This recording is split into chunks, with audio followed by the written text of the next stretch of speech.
오늘도 새벽에 만난 하나님 오신 여러분들을 환영하고 축복합니다. 같이 기도하겠습니다. 하나님은 우리를 사랑하십니다. 어떻게 우리를 사랑하시는지를 생각해 보니 때로는 답답한 환경 속이라고 할지라도 그 가운데 피할 길을 주시고 우리의 마음이 어려울 때 또 이런 말씀의 자리로 불러주시고 그 말씀으로 다시 일어설 수 있는 힘을 주시는 그 하나님, 그런 사랑으로 우리가 다시 일어섭니다. 우리가 하나님의 사랑을 판단하고 평가할 때 그것이 오직 내 앞에 있는 일들이 잘 해결되고 즐거운 것만으로 하는 것이 아니라 하나님의 신실하심 안에 우리가 거하기를 원합니다. 예수님의 이름으로 기도합니다. 아멘. 하나님이 우리에게 주시는 말씀은 스바냐입니다. 3장 1절에서 8절까지의 말씀 같이 나누겠습니다. 스바냐 3장 1절에서 8절입니다. 우리 같이 1절부터 읽겠습니다. 패역하고 더러운 곳 포악한 그 성읍이 화 있을진저 그가 명령을 듣지 아니하며 교훈을 받지 아니하며 여호와를 의뢰하지 아니하며 자기 하나님에게 가까이 나아가지 아니하였도다. 그 가운데 방백들은 부르짖는 사자요 그의 재판장들은 이튿날까지 남겨둔 것이 없는 저녁 2일이요 그의 선지자들은 경솔하고 간사한 사람들이요 그의 제사장들은 성소를 더럽히고 율법을 범하였도다. 그 가운데 계시는 여호와는 의로우사 불의를 행하지 아니하시고 아침마다 빠짐없이 자기의 공의를 비추시거늘 불의한 자는 수치를 알지 못하는도다. 내가 여러 나라를 끊어버렸으므로 그들의 망대가 파괴되었고 내가 그들의 거리를 비게 하여 지나가는 자가 없게 하였으므로 그들의 모든 성읍이 황폐하며 사람이 없으며 거주할 자가 없게 되었느니라. 내가 이르기를 너는 오직 나를 경외하고 교훈을 받으라. 그리하면 내가 형벌을 내리기로 정하기는 하였지만 너의 거처가 끊어지지 아니하리라 하였으나 그들이 부지런히 그들의 모든 행위를 더럽게 하였느니라. 나 여호와가 말하노라. 그러므로 내가 일어나 벌할 날까지 너희는 나를 기다리라. 내가 뜻을 정하고 나의 분노와 모든 진노를 쏟으려고 여러 나라를 소집하며 왕국들을 모으리라. 온 땅이 나의 질투의 불에 소멸되리라. 아멘. 우리는 그 전에 유다와 이스라엘에게 하나님이 회개하라 라는 말을 들었습니다. 모여서 회개하라.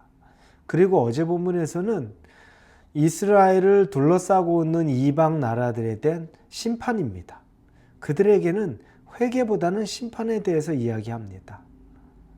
블레셋에 대해서 말했고 모압과 암몬에 대해서도 말했고 구스에 대해서 아수르에 대해서 이런 심판을 이야기합니다. 그런데 오늘 본문에 보니까 이제 유다와 이스라엘에게도 심판에 대한 말씀을 합니다. 마음이 참 무거운 내용들이 가득합니다.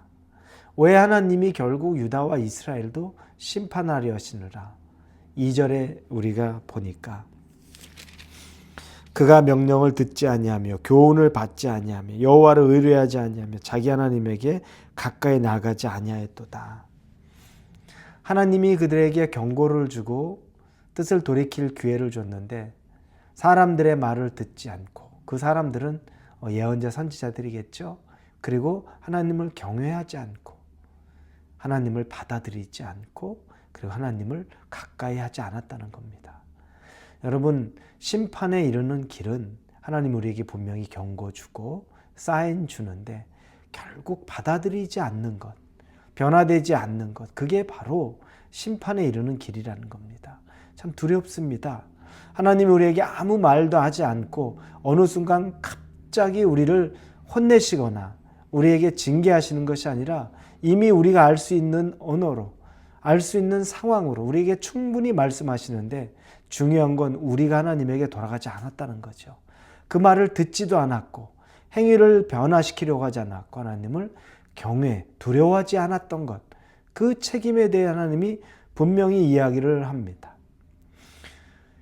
그런데 그 일들이 일어나는 이 유다와 이스라엘에 대해서 내면적으로 하나님이 더 깊숙이 가서 이야기하는 것들은 그 백성들만의 모습이 아니라 오히려 그 백성들 위에 있다고 말하는 위정자들, 지도자들, 정치 지도자, 종교 지도자들에 대해 하나님의 심판의 내용들이 아주 구체적으로 나옵니다.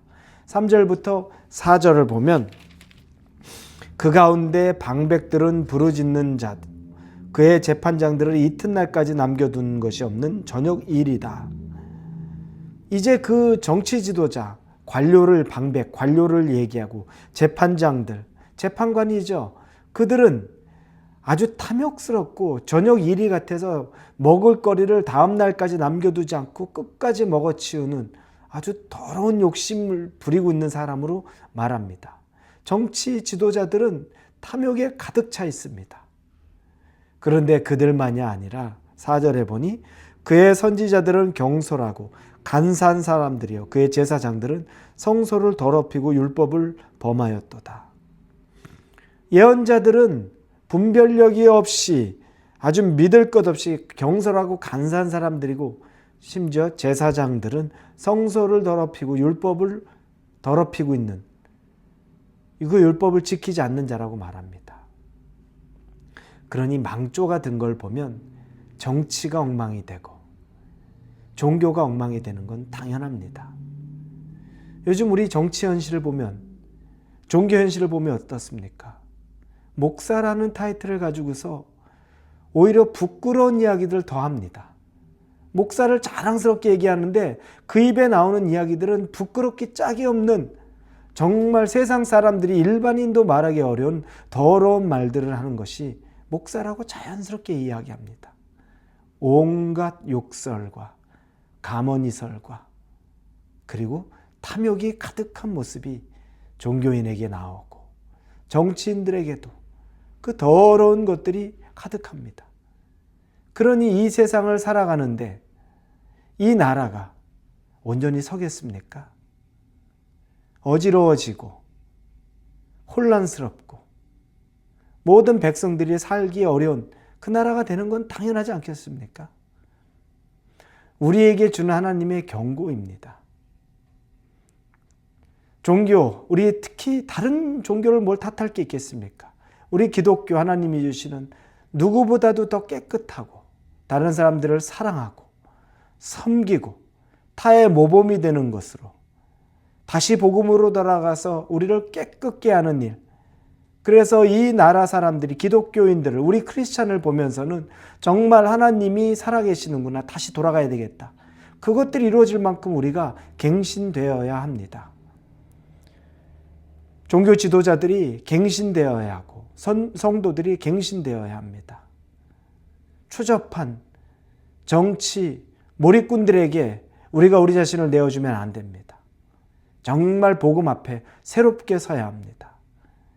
그리고 정치 지도자들 그리고 모든 일반 우리 시민들, 백성들 하나님 앞에 분별력을 갖고 그리고 살아가야 합니다. 그래야 우리 대한민국이 새롭게 되고 설 수 있다는 것입니다.